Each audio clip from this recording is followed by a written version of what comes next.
L'amant de ma femme s'est pointé à l'anniversaire de mon fils. Il s'est assis à la table d'honneur comme si de rien n'était. Je suis resté silencieux, puis j'ai montré à toute la salle qui il était vraiment. L'homme souriait comme s'il avait tout à fait le droit d'être là, assis à la table d'anniversaire de mon fils, un verre à la main.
Regarde celui-ci, a-t-il appelé, tenant une boîte comme si elle pouvait contenir quelque chose de fragile.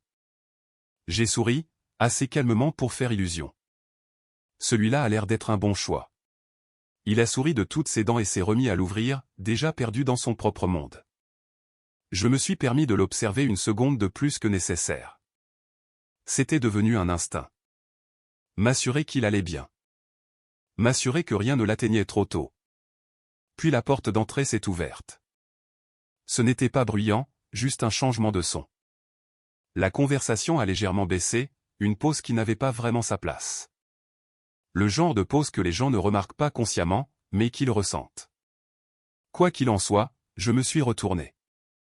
Mélissa est entrée la première, son sourire déjà en place, poli, contrôlé, le même qu'elle utilisait lors des événements professionnels, lors des dîners, devant des gens qui ne la connaissaient pas assez bien pour voir au-delà. Et à côté d'elle, lui. Au milieu de la trentaine, des lignes épurées, un blazer bleu marine, pas de cravate.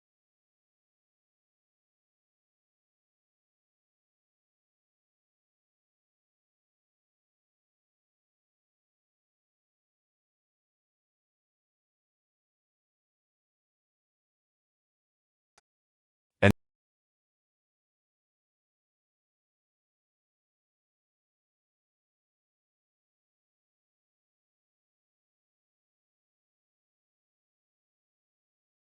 secondes. Pas assez pour que quiconque d'autre le remarque. Juste assez longtemps pour confirmer ce que je savais déjà. Puis elle s'est reprise. Marcus, a-t-elle appelé, son ton redevenu doux, comme si rien n'avait changé. Tu es là. J'ai posé mon verre et j'ai marché vers eux, sans me presser, sans faire traîner les choses. Voici Ryan, a-t-elle dit en le guidant légèrement vers l'avant. Un ami du travail. Ryan a tendu la main avant que je ne puisse répondre. Salut, mec. Merci de m'accueillir, j'apprécie vraiment. Sa poigne était ferme, confiante, exercée. Je l'ai prise. Bien sûr, ai-je dit. Je suis content que tu aies pu venir. De près, il sentait quelque chose de cher, mais discret, propre, contrôlé. Ses yeux sont restés sur les miens juste une seconde de trop.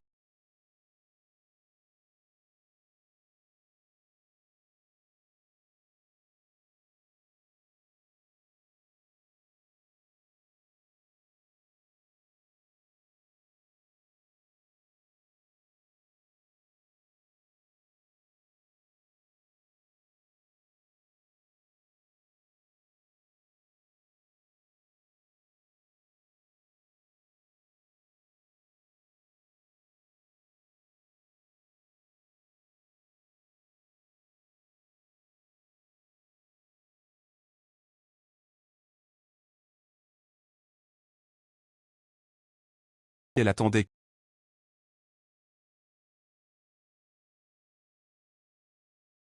de la pièce, et elle s'est détournée, reprenant immédiatement son rôle comme si rien n'avait bougé.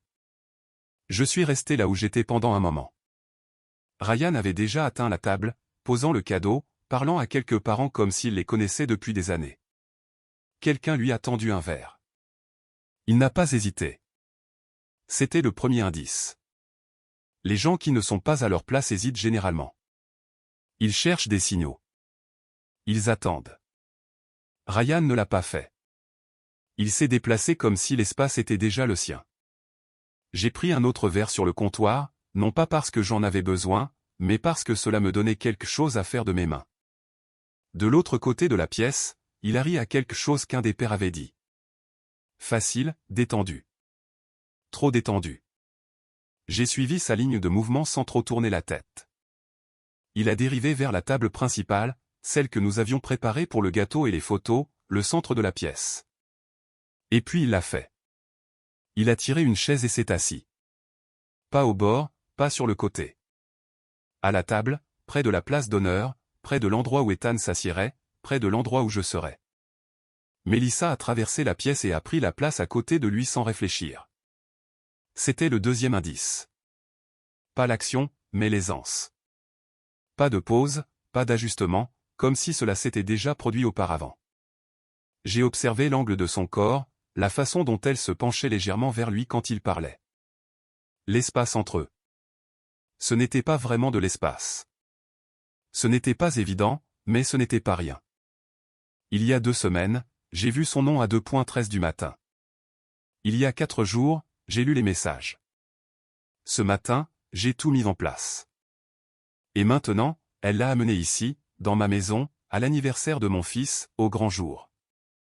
J'ai pris une gorgée lente de mon verre, laissant le froid s'installer. La colère aurait été plus facile, plus propre, mais la colère est bruyante, et ce qui est bruyant ne gagne pas. J'ai posé le verre et je suis retourné dans la pièce, reprenant de petites tâches, des assiettes, des serviettes, remplissant des verres. Non pas parce que cela devait être fait, mais parce que le mouvement vous empêche de devenir le centre de l'attention avant que vous ne le choisissiez. Ryan ne m'a pas remarqué en train de l'observer. Melissa l'a fait brièvement. Nos yeux se sont croisés à travers la pièce. Il y avait quelque chose là maintenant. Pas de la peur. Pas encore. De la conscience. Bien. Cela signifiait qu'elle savait que quelque chose allait arriver. Elle ne savait simplement pas quand. Ethan est passé en courant devant moi, glissant presque sur le carrelage, riant comme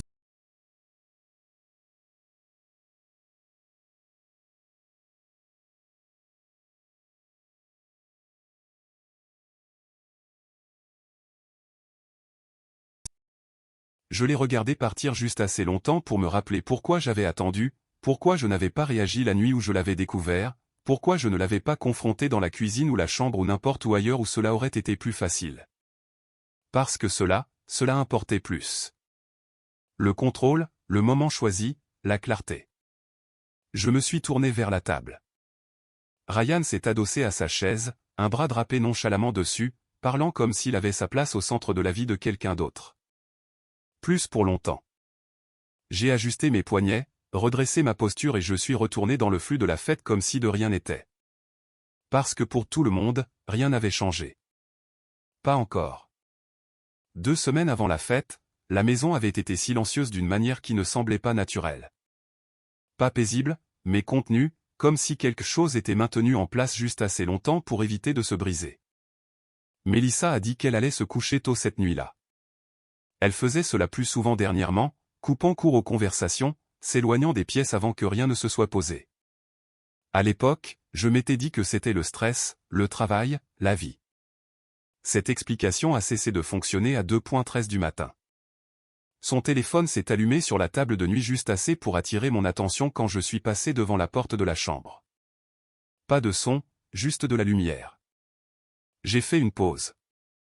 Pas longue. Juste assez longue pour voir le nom avant que l'écran ne s'assombrisse à nouveau. Ryan. Pas de nom de famille, pas de contexte, juste un nom qui n'avait pas sa place dans cet espace. Je suis resté dans le couloir pendant une seconde, à écouter. Sa respiration était régulière, trop régulière. Je suis allé à la salle de bain, j'ai allumé la lumière, je me suis regardé dans le miroir. Rien n'avait changé. Même maison, même routine, même version de moi-même. Mais quelque chose en dessous avait bougé. Je suis retourné au lit et je n'ai pas dit un mot. Le lendemain matin, elle a évolué dans la cuisine comme si de rien n'était. Le café coulait, les toasts sautaient. Ethan parlait d'un projet scientifique qui l'enthousiasmait. « Tu as bien dormi ?» a-t-elle demandé en faisant glisser une tasse vers moi. « Oui », ai-je dit. « Tu vas bien ?» Pas d'hésitation, pas de regard fuyant. Pourquoi? Aucune raison. C'est à ce moment-là que j'ai su. Pas à cause du message, mais à cause de la facilité avec laquelle elle a pu dire cela. Au cours des jours suivants, je ne l'ai pas confrontée. Je n'ai pas posé de questions qui la forceraient à donner une version de la vérité qu'elle pourrait contrôler. J'ai observé. Les gens qui pensent qu'ils ne sont pas vus arrêtent de faire attention. 3 nuits plus tard, elle a laissé son téléphone sur le comptoir de la cuisine pendant qu'elle montait pour aider Ethan avec ses devoirs. Il a vibré une fois, puis une autre. Je l'ai entendu depuis le couloir. Je suis entré lentement, sans me presser, sans hésiter. L'écran s'est allumé à mesure que je m'approchais. Ryan. Cette fois, il y avait un aperçu de message. Je n'arrête pas de penser à jeudi. Je suis resté là pendant une seconde à le lire, comme si cela pouvait signifier autre chose si je lui donnais du temps. Ce ne fut pas le cas. J'ai pris le téléphone. L'écran s'est déverrouillé sans résistance. Elle n'avait jamais changé le code. Une évaluation de la confiance ou une simple supposition. Quoi qu'il en soit, cela a joué en ma faveur. Je n'ai pas fait défiler sans fin. Je n'en avais pas besoin. 4 mois. C'est depuis combien de temps cela durait? Le schéma était clair. Des messages espacés juste assez pour éviter les soupçons. Des confirmations d'hôtel glissées entre des dépenses normales. Des conversations qui passaient de contractuel à personnel sans friction. Il n'y avait aucune confusion là-dedans. Pas de zone grise, juste des décisions répétées au fil du temps. J'ai pris quelques captures d'écran. Pas tout, juste assez. Des dates, le langage, le contexte. Puis j'ai remis le téléphone exactement là où il était. Écran vers le bas. Même position, même angle. Quand elle est revenue dans la cuisine, elle l'a repris sans réfléchir. « Tout va bien ?» a-t-elle demandé. « Oui », ai-je dit.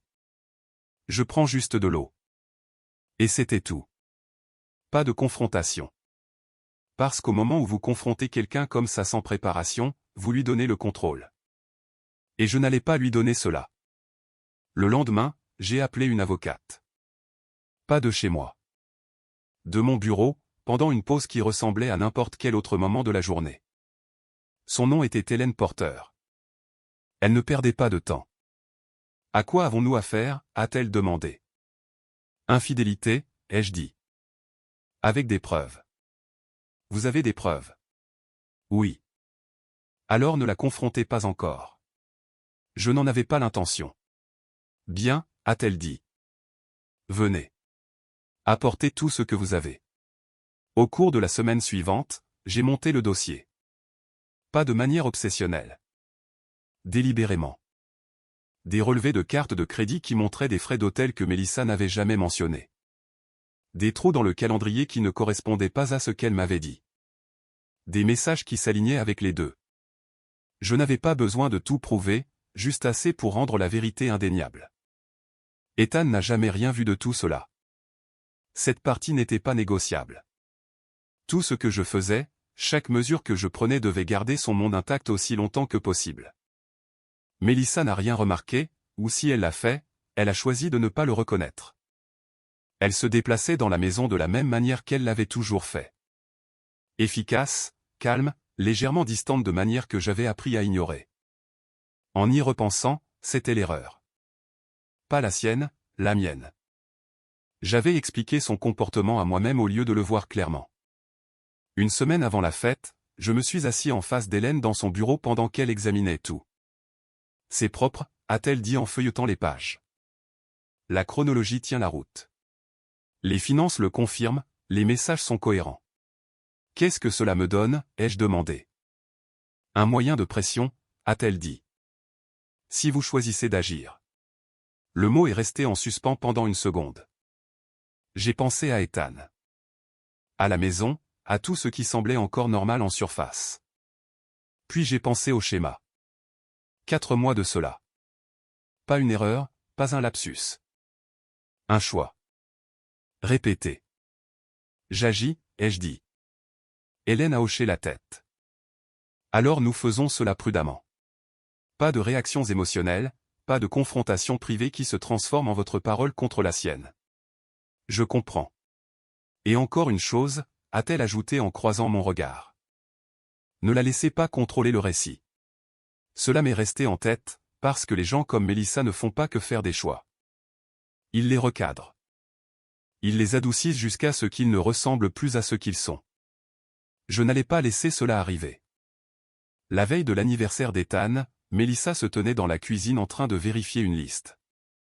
Le gâteau, les décorations, la liste des invités, tout était pris en compte. Demain va être chargé, a-t-elle dit sans lever les yeux. Tu peux t'occuper du barbecue? Oui. Bien. C'était tout. Pas d'hésitation. Aucun signe que quoi que ce soit ait changé. Je l'ai regardé pendant un moment, essayant de trouver quelque chose qui expliquait comment nous en étions arrivés là. Il n'y avait rien d'évident. Juste quelqu'un qui avait pris une série de décisions et appris à vivre avec. Je suis monté, j'ai vérifié qu'Ethan allait bien, je me suis assuré qu'il dormait.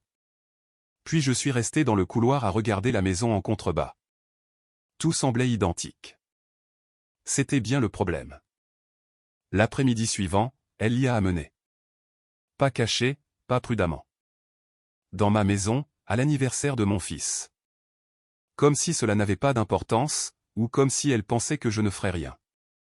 Je me suis appuyé contre le comptoir de la cuisine, regardant Ryan s'installer dans la pièce comme s'il en avait toujours fait partie. Riant, buvant, assis à ma table. J'ai expiré lentement. La voix d'Hélène résonnait dans ma tête. Ne la laissez pas contrôler le récit. J'ai jeté un coup d'œil vers le tiroir où j'avais placé des copies ce matin-là, organisées, prêtes. Puis j'ai regardé à nouveau la table, Mélissa, Ryan, l'espace qu'ils occupaient sans hésitation. Ils n'avaient pas seulement franchi une ligne. Ils l'avaient fait devant tout le monde. Ce qui signifiait que je n'avais pas besoin d'apporter la vérité dans la pièce. Elle y était déjà. Tout ce que j'avais à faire, c'était de m'assurer que personne ne détourne le regard. Au moment où la deuxième tournée de verre a commencé à circuler, Ryan s'était installé dans la pièce comme s'il en avait appris le rythme. Pas bruyant, pas envahissant. Juste à l'aise. Le genre de confort qui ne demande pas la permission. Il s'est adossé à sa chaise à la table principale, un bras reposant le long du dossier, parlant de travail à Brian et Léo comme s'ils se connaissaient depuis plus de quelques minutes.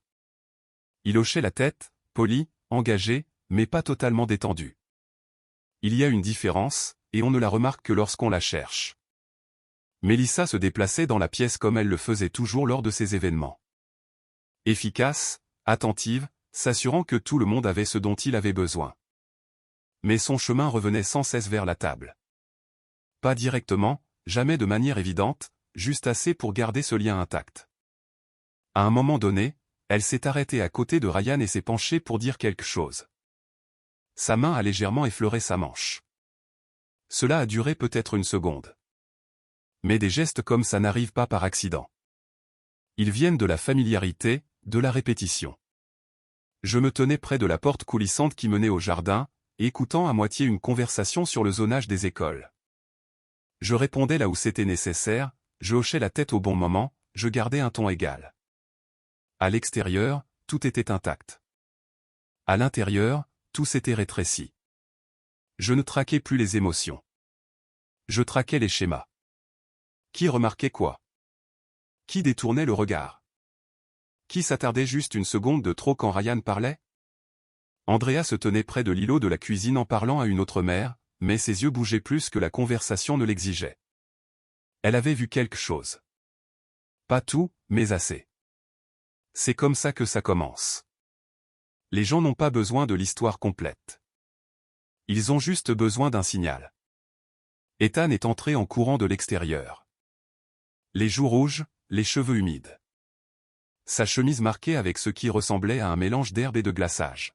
« Papa, on fait les ballons d'eau après » a-t-il dit à bout de souffle. « Dans 5 minutes, ai-je répondu. Ensuite, on va les préparer. » Il a hoché la tête et a couru devant moi, déjà de nouveau en mouvement avant que je ne termine la phrase. Je l'ai regardé partir pendant un moment, puis je me suis retourné. Ryan avait rapproché sa chaise du centre, plus près de l'endroit où Ethan s'assierait pour le gâteau, plus près de l'endroit où je serais. Mélissa a suivi sans hésitation, se glissant sur le siège à côté de lui. C'est à ce moment-là que la pièce a commencé à sembler différente. Pas plus bruyante. Plus calme. Pas en termes de son, mais d'attention. Les conversations ne se sont pas arrêtées. Elles se sont amincies. Les gens parlaient, mais leur attention n'y était plus totalement. Ils regardaient. Pas ouvertement, mais assez. Je me suis détaché du cadre de la porte et j'ai marché vers la cuisine, ramassant une pile d'assiettes en chemin. Le mouvement compte. Il vous empêche de devenir le centre de l'attention avant d'être prêt. En passant devant la table, Ryan a levé les yeux. « Marcus » a-t-il dit, comme si nous avions déjà établi quelque chose entre nous. « C'est une super organisation. » Sérieusement. « Merci » ai-je dit en posant les assiettes à l'autre bout de la table. Ethan a choisi la plupart des choses. « Il a bon goût » a dit Ryan en jetant un coup d'œil vers le jardin. C'est vrai. Il y a eu une pause, brève, mais perceptible. Ryan semblait attendre quelque chose de plus. De l'approbation, de l'engagement. Je ne lui ai donné ni l'un ni l'autre. Mélissa a observé l'échange attentivement. Elle n'était plus détendue. Pas totalement. Bien. La conscience modifie le comportement. J'ai reculé, attrapant des serviettes sur le comptoir, puis je me suis à nouveau dirigé vers Brian et Léo. « Tu veux de l'aide pour préparer le gâteau » a demandé Brian. « Je gère » ai-je dit. Il a hoché la tête, mais ses yeux ont glissé vers la table derrière moi. Il en avait vu assez pour ressentir quelque chose. Pas assez pour le nommer encore. De l'autre côté de la pièce, Andrea avait changé de position. Plus près de la table maintenant. Pas impliquée, juste présente. C'est comme ça que les témoins se forment. Ils ne s'avancent pas. Ils s'approchent. Je me suis retourné vers la table. Ryan s'est penché légèrement en avant, disant quelque chose à Mélissa qui lui a arraché un sourire, rapide, contrôlé, mais réel. Pas pour la pièce. Pour lui. C'était le deuxième changement. Le premier était la conscience. Celui-ci était la reconnaissance. J'ai vérifié ma montre. Le timing. Pas émotionnel, structurel. J'ai marché vers la porte du jardin et j'ai élevé la voix juste ce qu'il fallait. Ethan, c'est l'heure du gâteau. Ces mots ont tout coupé. Les enfants se sont précipités à l'intérieur, les baskets grinçant, les voix se chevauchant. Les adultes ont suivi plus lentement, ajustant leur position, formant un cercle lâche autour de la table. Les téléphones sont sortis, les sourires se sont réinitialisés. Les rôles ont repris. Ethan est entré en dernier, s'arrêtant net en voyant le gâteau. « Ouah » a-t-il dit, les yeux écarquillés. « Joyeux anniversaire, mon grand » ai-je dit en le guidant vers la place d'honneur. Il a grimpé sur son siège, fixant toujours le gâteau comme s'il pouvait disparaître. Mélissa a pris sa place d'un côté. Ryan n'a pas bougé. Il était déjà là.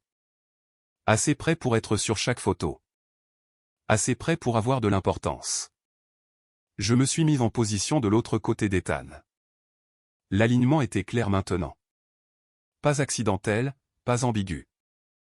Chaque personne dans la pièce avait une vue directe. Pas de coin, pas d'angle mort. Andrea a baissé la voix en parlant à quelqu'un à côté d'elle, mais elle ne s'est pas éloignée. Brian s'est légèrement décalé sur le côté, dégageant son champ de vision. Même Léo, qui avait essayé de rester en dehors de cela plus tôt, était devenu silencieux. La pièce s'était installée dans autre chose. L'attente. Ethan a levé les yeux vers moi. « Je peux faire un vœu maintenant » a-t-il demandé. « Dans une seconde » ai-je dit. Il a hoché la tête, patient. J'ai attrapé le couteau, puis je l'ai reposé. Des mouvements petits, délibérés. Ryan a bougé sur son siège. Pour la première fois, il y a eu de l'hésitation. Et, a-t-il dit doucement, se penchant légèrement vers moi. Tu veux que je bouge ou? Non, ai-je dit. Pas fort, pas tranchant, juste ferme. Tu es très bien. Il a fait une pause, puis s'est de nouveau adossé. Mais quelque chose avait changé. L'aisance avait disparu. La main de Mélissa s'est légèrement crispée sur le bord de la table. Elle n'a pas parlé. Elle n'en avait pas besoin. Elle savait. Pas quoi, mais que quelque chose allait arriver. J'ai regardé autour de la pièce une fois. Pas de manière dramatique, juste assez pour confirmer ce que je savais déjà. Tout le monde était là. Tout le monde regardait. Pas de confusion. Pas de distorsion. Juste une pièce pleine de gens sur le point de voir quelque chose qu'ils ne pourraient pas oublier. J'ai laissé le silence s'étirer. Pas longtemps, juste assez pour être enregistré. Puis j'ai regardé Ethan, puis la table, puis Ryan, et enfin j'ai décidé. Avant de couper le gâteau, ai-je dit en gardant une voix égale, sans l'élever, juste assez claire pour porter, je veux dire quelque chose. Les téléphones se sont levés un peu plus haut. C'est comme ça que ces moments se passent généralement. Les gens s'attendent à un court discours. Quelque chose de chaleureux, quelque chose de prévisible. Ethan s'est penché en avant, les yeux allant de moi aux bougies. « Vas-y, papa » a-t-il dit en souriant. J'ai posé une main sur son épaule pendant une seconde. Pour l'ancrer. Pendant les 8 dernières années, ai-je commencé, cette maison a été construite autour d'une seule chose. S'assurer qu'il va bien. Quelques hochements de tête, de doux sourires. Cela ne change pas aujourd'hui. J'ai laissé cela reposer un instant. Puis j'ai changé de cap. Mais parfois, ai-je continué, on ne choisit pas quand les choses deviennent claires. La pièce s'est tendue. Pas bruyamment, juste assez pour que ça se ressente. J'ai légèrement tourné la tête. Et parfois, ai-je dit, la clarté se présente, sans y être invité. Mes yeux se sont posés sur Ryan. Sa posture s'est redressée juste d'une fraction. Les doigts de Mélissa se sont pressés à plat contre la table. Je veux remercier Ryan, ai-je ajouté, laissant son nom flotter dans l'espace. Quelques personnes ont jeté un coup d'œil vers lui maintenant. Pas de manière désinvolte. Directement. Ryan a fait un petit signe de tête, incertain mais essayant de garder le contrôle. Oui. Pour s'être montré, ai-je dit exactement au bon moment. C'est là que le premier vrai silence a frappé. Pas de la confusion. De l'attention. Le sourire de Ryan n'est pas tombé. Il s'est figé. Mélissa s'est légèrement penchée vers moi. Marcus, a-t-elle dit doucement, avec un avertissement dans le ton. Pas ici. Je ne l'ai pas regardé. Je pense que c'est important, ai-je continué. Quand quelqu'un entre dans votre maison, à l'anniversaire de votre enfant, vous comprenez qui il est. Ryan a bougé sur son siège. Et mec, je ne pense pas. Ryan Cole, ai-je dit, toujours calme. Consultant en restructuration d'entreprise. Il a hoché la tête lentement. Oui. 4 mois, ai-je dit. C'était tout. Pas de préparation, pas de liste, juste un nombre. La pièce l'a absorbé. Quoi, a murmuré quelqu'un à voix basse. 4 mois, ai-je répété. C'est depuis combien de temps tu fréquentes ma femme? Cette fois, le silence s'est maintenu. Le téléphone de quelqu'un s'est légèrement abaissé. Une chaise a grincé. Ryan a expiré de manière longue et contrôlée. Ce n'est pas. J'ai fait glisser mon téléphone sur la table devant lui. L'écran était déjà allumé. Un fil de discussion. Son nom en haut. Aucune explication n'était nécessaire. Il a baissé les yeux. Et cette fois, quelque chose a changé. Pas dramatique. Pas évident. Juste assez. Mélissa s'est levée brusquement, sa chaise raclant le sol. Nous ne faisons pas cela, a-t-elle dit, la voix tendue, essayant de reprendre le contrôle. C'est une conversation privée. Elle l'était, ai-je dit, jusqu'à ce que tu l'amènes ici. Cela a fait mouche. Elle a ouvert la bouche, puis s'est arrêtée. Parce qu'il n'y avait aucune version de cette décision qui ne menait pas à cela. Ryan a légèrement reculé sa chaise, créant de l'espace. Écoute, quoi que tu penses que c'est. Je ne pense pas, ai-je dit. Je sais. J'ai tapoté légèrement le téléphone. Les dates, les messages, le schéma, ai-je ajouté. Tu n'as pas besoin de tout, juste assez. Il n'a pas touché au téléphone. Il n'a pas non plus nié à nouveau. C'est à ce moment-là que la pièce a compris. Pas à cause de ce que j'avais dit, mais à cause de ce qu'il n'avait pas dit. La voix d'Ethan a percé, plus petite maintenant. Papa, qu'est-ce qui se passe? Je me suis immédiatement tourné vers lui, mon ton changeant. Et, ai-je dit plus doucement. Donne-moi juste une seconde, d'accord? Il a hoché la tête, incertain, observant tout sans comprendre totalement. Andrea s'est rapprochée d'un pas, sans le toucher, juste présente. Mélissa a regardé Ethan, puis moi. Quelque chose brisait le contrôle maintenant. Tu fais ça devant lui, a-t-elle dit. Je n'ai pas commencé ça devant lui, ai-je répondu. C'était la limite. Simple, inévitable. Ryan s'est levé cette fois, plus lent, mesuré. Je m'en vais, a-t-il dit. Tu peux, ai-je dit. Pas de résistance, pas d'escalade. Parce que l'arrêter n'était pas le but. Le but avait déjà été atteint. Il a attrapé sa veste.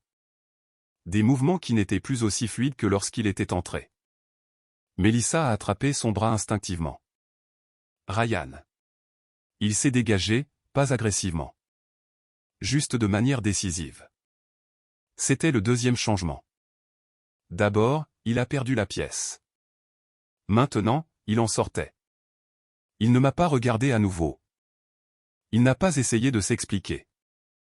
Il n'a pas essayé de recadrer les choses. Il a marché vers la porte, l'a ouverte et est parti. Personne ne l'a suivi. La porte s'est fermée. Et pendant un instant, la maison a été complètement immobile. Pas tendue, pas chaotique. Juste silencieuse. Mélissa se tenait là, les yeux allant de moi à la table, recalculant. Tu m'as humilié, a-t-elle dit finalement. J'ai croisé son regard.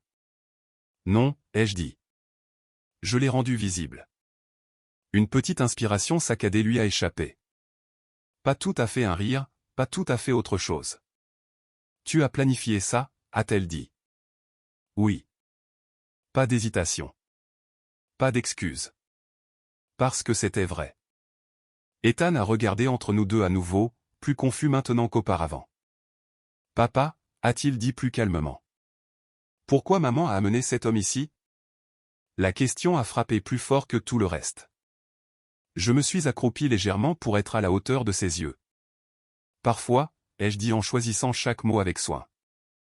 Les adultes font des choix qu'ils ne devraient pas. Il a froncé légèrement les sourcils. Mais pourquoi ici? J'ai soutenu son regard. Parce qu'il ne pense pas toujours à ce que cela affecte, ai-je dit. Il a hoché la tête lentement, ne comprenant pas totalement. Mais assez. Je me suis relevé. Mélissa s'est détournée, passant une main dans ses cheveux, le contrôle avec lequel elle était entrée commençait enfin à lui échapper. Ce n'est pas fini, a-t-elle dit. Cela n'a plus besoin de se passer ici, ai-je répondu. C'était aussi loin que cela devait aller. La pièce n'a pas explosé. Personne n'a élevé la voix. Personne n'a essayé d'intervenir, parce que le moment avait déjà fait son œuvre. Les gens comprenaient non seulement ce qui s'était passé, mais ce que cela signifiait. J'ai regardé autour de moi une fois, non pas pour vérifier les réactions, mais pour confirmer quelque chose de plus simple. Personne n'était confus. Personne ne faisait semblant. C'était assez. Je me suis retourné vers Ethan, j'ai attrapé le briquet et je l'ai tendu à Andrea. Finissons en, ai-je dit. Elle a hoché la tête, fermement. Une par une, les bougies ont été allumées. Ethan s'est à nouveau penché en avant, le moment le ramenant à sa place. Il a pris une inspiration, a fermé les yeux et les a soufflés d'un seul mouvement net. Des applaudissements ont suivi, plus doux qu'ils n'auraient dû l'être, mais réels.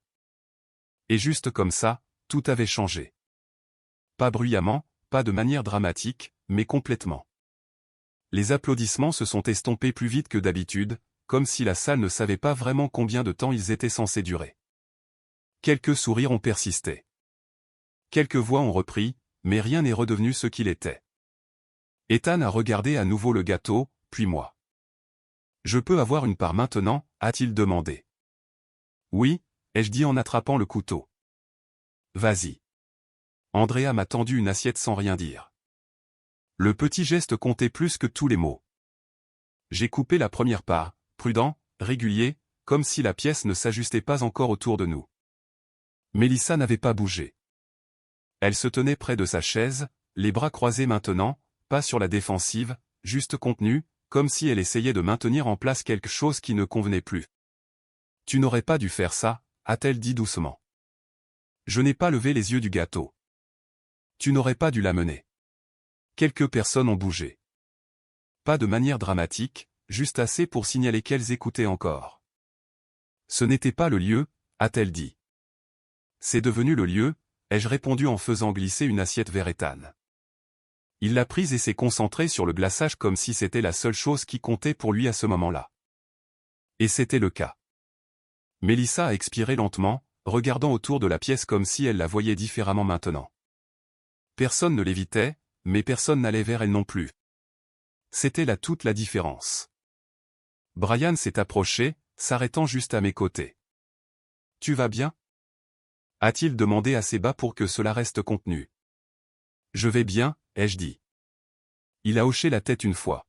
« Si tu as besoin de quoi que ce soit, je suis là. » Il n'a pas insisté. Il est juste resté à proximité, présent sans le rendre évident. C'est à cela que ressemble le soutien dans une pièce comme celle-là. Calme, mesuré, réel. De l'autre côté de la table, Andrea s'est légèrement penchée vers Ethan. « Ce glaçage a l'air dangereux » a-t-elle dit avec un petit sourire. « Il l'est » a dit Ethan sérieusement, puis il a souri et a pris une autre bouchée. La pièce s'est à nouveau ajustée. Les enfants sont retournés vers le jardin, attirés par le bruit et le mouvement qui ne leur demandaient rien de comprendre. Les adultes ont suivi plus lentement, les conversations reprenant par fragments. Personne n'a mentionné ce qui venait de se passer. Pas directement. Il n'en avait pas besoin. Mélissa s'est approchée de moi en baissant la voix. « Nous devons parler. »« Nous le ferons » ai-je dit. « Juste pas ici. »« Tu as déjà choisi cet endroit » a-t-elle dit.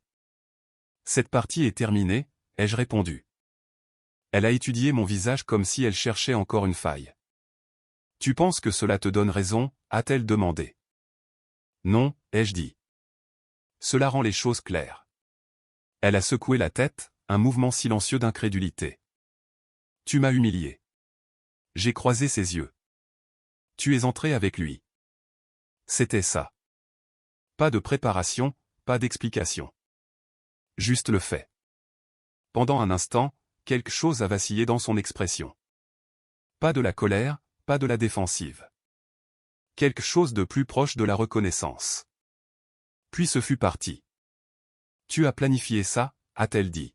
« Oui. »« Et tu as attendu. » « Oui. »« Pourquoi ?» J'ai jeté un coup d'œil à Ethan. Il riait maintenant, parlant à Andrea de quelque chose qui n'avait rien à voir avec tout cela. « Pour lui » ai-je dit. Mélissa a suivi mon regard. Ses épaules sont légèrement retombées. Pas en signe de reddition, mais de compréhension. Je le gérais discrètement, ai-je continué. Pour qu'il n'ait pas à le voir. Pour que ça ne ressemble pas à ça. Et maintenant, a-t-elle demandé. Maintenant, ça ne reste plus caché, ai-je dit. Elle m'a regardé, cherchant à nouveau. Ce n'est pas ce que tu es, a-t-elle dit. Ça l'est, ai-je répondu. Tu n'as juste jamais eu besoin de le voir avant. Cela a réglé quelque chose entre nous. Pas un accord. Pas une résolution. Juste de la clarté. Léo est passé devant nous avec un plateau de verre, a hésité, puis en a posé un près de moi. « Tu devrais prendre quelque chose » a-t-il dit. « Merci » ai-je répondu. Il a hoché la tête et a continué son chemin. Personne ne m'évitait. Personne ne me traitait comme si j'avais franchi une ligne. C'était important. Mélissa l'a vu. Tu les as déjà montés contre moi, a-t-elle dit. J'ai secoué la tête. Je n'ai monté personne. Tu l'as dit devant eux, a-t-elle insisté. Je n'ai rien dit qui ne soit vrai, ai-je répondu. Ce n'est pas la même chose, a-t-elle dit. Ici, ça l'est, ai-je dit. Elle a laissé échapper un court souffle, presque un rire. Tu y crois vraiment? Je n'ai pas besoin d'y croire, ai-je dit. Cela tient par soi-même. Une autre pause. Plus longue cette fois, puis plus calme. Je ne pensais pas qu'il viendrait. Les regarder. Pas durement. Juste directement. Mais tu lui en as parlé, ai-je dit. Elle n'a pas répondu. Parce qu'elle n'en avait pas besoin. C'est suffisant, ai-je ajouté. Sa mâchoire s'est contractée. Tu réduis tout cela à un seul instant. Non, ai-je dit, je le définis. C'était la différence. Elle le savait. Elle a regardé autour de la pièce à nouveau. Les mêmes personnes, le même espace, mais le contexte avait changé. Tu ne me donnes pas la chance de m'expliquer, a-t-elle dit. Je t'ai donné du temps, ai-je répondu. Tu l'as utilisé. Cela y a mis fin. Pas à la situation, mais à la conversation. Elle est restée là pendant une autre seconde comme si elle allait dire autre chose. Pendant un instant, elle a eu l'air fatiguée, pas sur la défensive, pas en colère, juste consciente de ce que cela avait causé. Puis elle s'est légèrement redressée. Je ne peux pas rester ici, a-t-elle dit. C'est ton choix, ai-je répondu. Elle a hoché la tête une fois de plus, pour elle-même plus que pour moi. Puis elle s'est retournée et a marché vers la porte. Personne ne l'a arrêtée. Personne ne l'a suivie. Les gens ont fait de la place sans le rendre évident. La porte s'est ouverte, s'est fermée, et juste comme ça, elle était partie. La pièce ne s'est pas figée cette fois. Elle a bougé, s'est installée, comme si on avait retiré quelque chose qui n'était pas à sa place depuis plus longtemps que quiconque ne l'avait réalisé. J'ai regardé autour de moi une fois, non pas pour lire les réactions, juste pour confirmer ce qui comptait. Personne n'était confus. Personne ne faisait semblant. C'était assez. Andrea s'est approchée. Tu as fait ce que tu devais faire, a-t-elle dit. J'ai hoché la tête. Oui, a ajouté Brian doucement. Tu as gardé le contrôle. C'était le but, ai-je dit. Ethan a tiré sur ma manche à nouveau. Papa, a-t-il dit en levant son assiette. Je peux avoir une autre part? Je l'ai regardé. J'ai regardé le glaçage sur ses mains, la façon dont son monde s'était rétréci à nouveau à quelque chose de simple. Oui, ai-je dit. Une de plus. Il a souri. Et juste comme ça, le moment a encore changé. Pas un retour à la normale. Mais un pas en avant. La fête ne s'est pas terminée tout de suite. Ce n'était pas nécessaire. Les enfants ont continué à jouer. Les adultes ont continué à parler, plus calmement, plus mesurés, mais réels. La vie ne s'est pas arrêtée. Elle s'est ajustée. Et alors que je me tenais là, coupant une autre part de gâteau, écoutant le faible bourdonnement des conversations qui se reconstruisaient autour de nous, j'ai compris quelque chose clairement. Ce qui s'était passé à cette table n'avait rien terminé. Cela a rendu la partie suivante inévitable. Et pour la première fois depuis que cela avait commencé, cela semblait juste. Cette nuit-là, la maison ne semblait pas vide. Elle semblait réorganisée. Ethan s'est endormi plus vite que d'habitude. Le genre de sommeil profond et sans complications qui vient d'une journée passée à courir, rire, manger trop de sucre. Je suis resté dans l'encadrement de sa porte un moment, observant le rythme régulier de sa respiration, m'assurant que cela restait ainsi. Et ce fut le cas. En bas, le silence régnait. Pas lourd, pas tendu, juste clair. Mon téléphone a vibré sur le comptoir de la cuisine. Je l'ai laissé là pendant quelques secondes avant de le prendre. Mélissa. 6 appels manqués. 3 messages. Nous devons parler. Tu as été trop loin. Appelle-moi. Je les ai lus une fois, puis j'ai verrouillé l'écran. Pas de réponse. Non pas parce que je n'avais rien à dire, mais parce que ce n'était plus là que la conversation devait avoir lieu. À 21:07, j'ai appelé Hélène. Elle a répondu à la deuxième sonnerie. Je m'imaginais bien que j'aurais de vos nouvelles ce soir. Ce n'est pas resté privé, ai-je dit.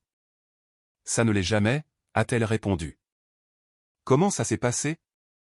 Des témoins, ai-je dit. Claire, pas d'escalade. Il y a eu une brève pause, puis une expiration silencieuse. C'est utile, a-t-elle dit. Très utile. Je n'ai pas élevé la voix, ai-je ajouté. Je ne pensais pas que vous le feriez, a-t-elle dit. L'a-t-elle nié? Non. Encore mieux.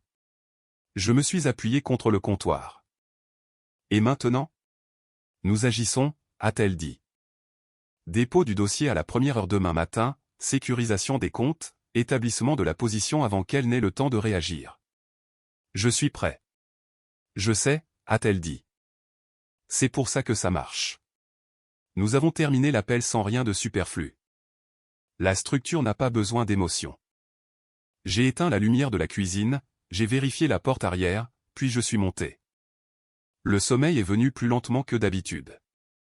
Pas par doute, mais à cause du changement. Certaines choses ne semblent réelles qu'une fois qu'elles sont faites.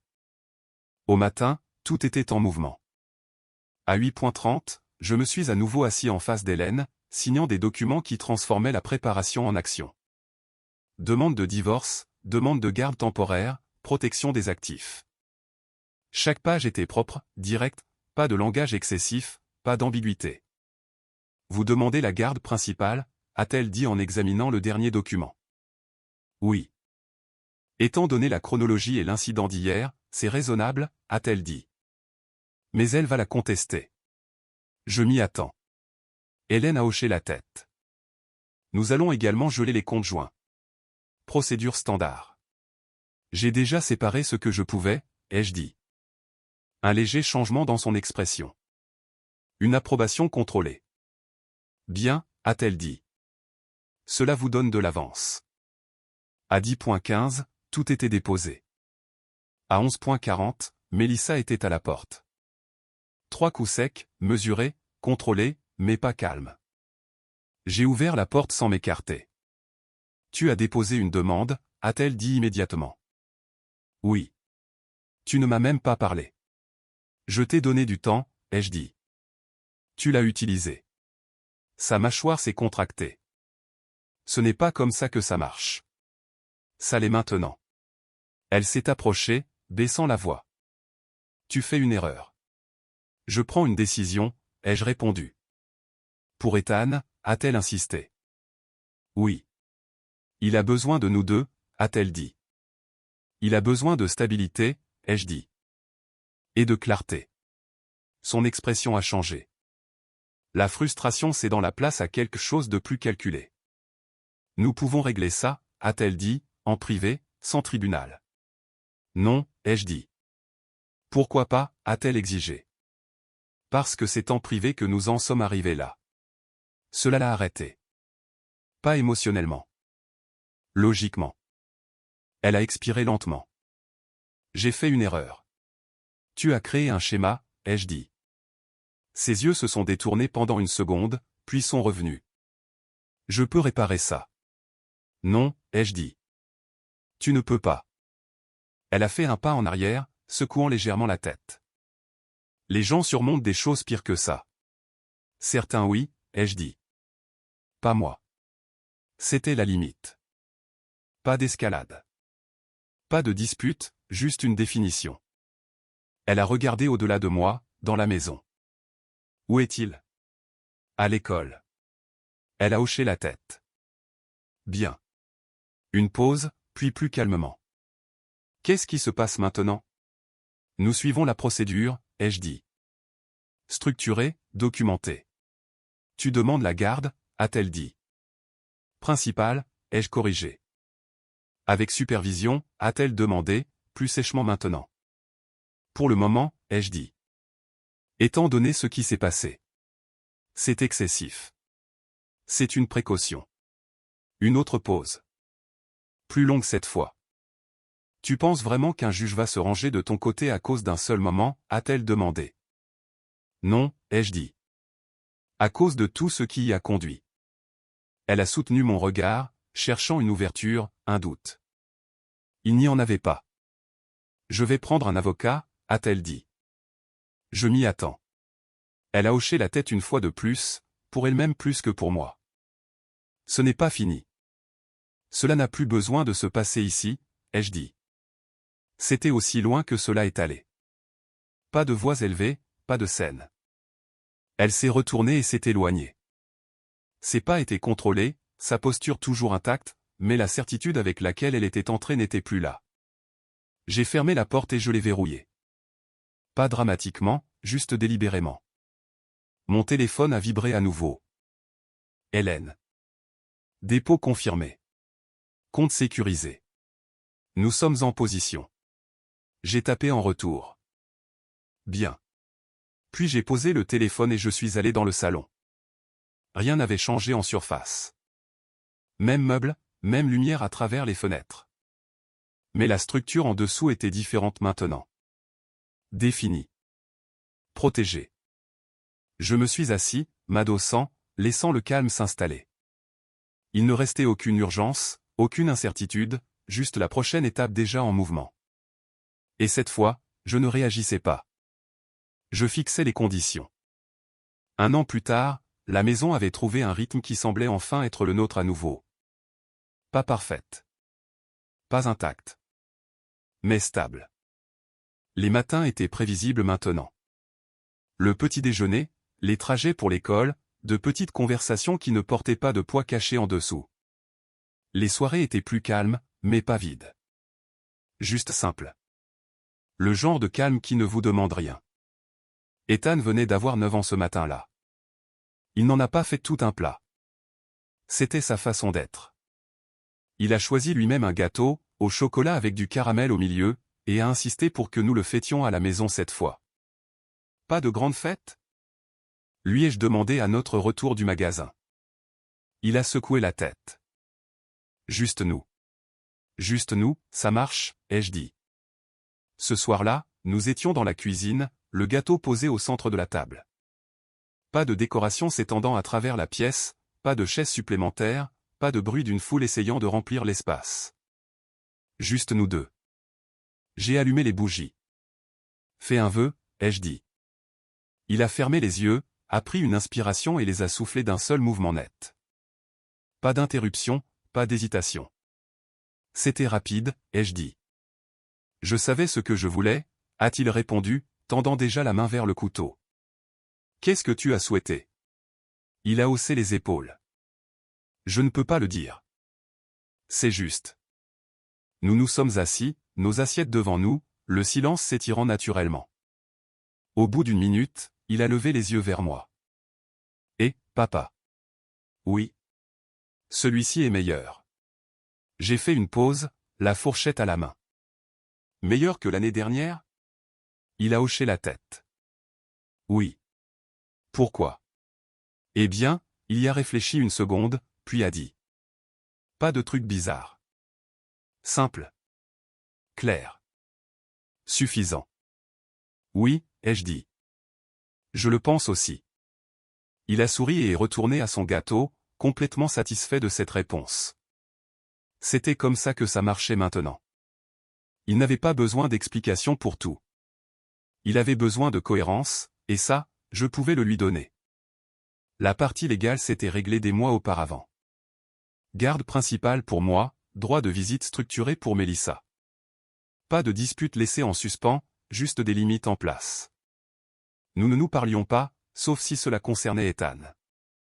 Quand nous le faisions, cela restait concentré, neutre. Elle arrivait à l'heure. Elle respectait l'emploi du temps. Il n'y avait plus de surprise, plus d'imprévisibilité. Ryan n'a plus jamais été mentionné. Ni dans une conversation, ni en passant. Quoi qu'il se soit passé de ce côté-là, c'est resté là-bas. C'était très bien. Certaines choses n'ont pas besoin d'une conclusion, elles ont juste besoin de distance. Plus tard dans la nuit, après qu'Ethan soit allé se coucher, je suis sorti sur la véranda arrière. L'air avait changé à nouveau, plus frais, plus calme, portant ce genre de tranquillité qui ne vient que lorsque les choses se posent enfin. Mon téléphone a vibré dans ma main. Un message de Mélissa. J'espère qu'il a passé un bon anniversaire. Je l'ai regardé pendant un moment. Pas de tension, pas d'urgence, juste un message. J'ai tapé en retour. Oui. Les points sont apparus, puis ont disparu, puis sont réapparus. Je n'ai pas attendu. J'ai posé le téléphone sur la table à côté de moi et je me suis adossé à la chaise, laissant le silence s'installer. Tout ce qui devait être dit l'avait déjà été. Pas par des cris, pas par de la colère, mais par la clarté, par la structure, par des décisions qui ne pliaient pas une fois qu'elles étaient prises. À l'intérieur, la maison était toujours stable. La nôtre. J'ai repensé brièvement à ce moment à la table. Le silence, le changement, la façon dont tout s'était réaligné en une seule ligne de vérité contrôlée. Il ne s'agissait pas de détruire quoi que ce soit. Il s'agissait de refuser de laisser quelque chose de faux rester dans un endroit qui comptait. Certaines choses n'ont pas besoin d'être bruyantes. Elles ont juste besoin d'être vues. Et une fois qu'elles le sont, tout le reste suit. J'ai repris mon téléphone, j'ai jeté un coup d'œil à l'écran noir, puis je l'ai reposé. Demain serait une journée normale, l'école, le travail, le dîner, le genre de vie qui n'attire pas l'attention sur elle-même, le genre de vie qui tient. Si vous avez déjà vécu un moment où tout bascule, où la vérité finit par éclater au grand jour, je veux savoir ce que vous auriez fait. Seriez-vous resté silencieux ou auriez-vous parlé? Laissez un commentaire ci-dessous et dites-moi d'où vous regardez la vidéo. Je lis tous les messages. Nous partageons des histoires comme celle-ci tous les jours, réelles, ancrées et honnêtes.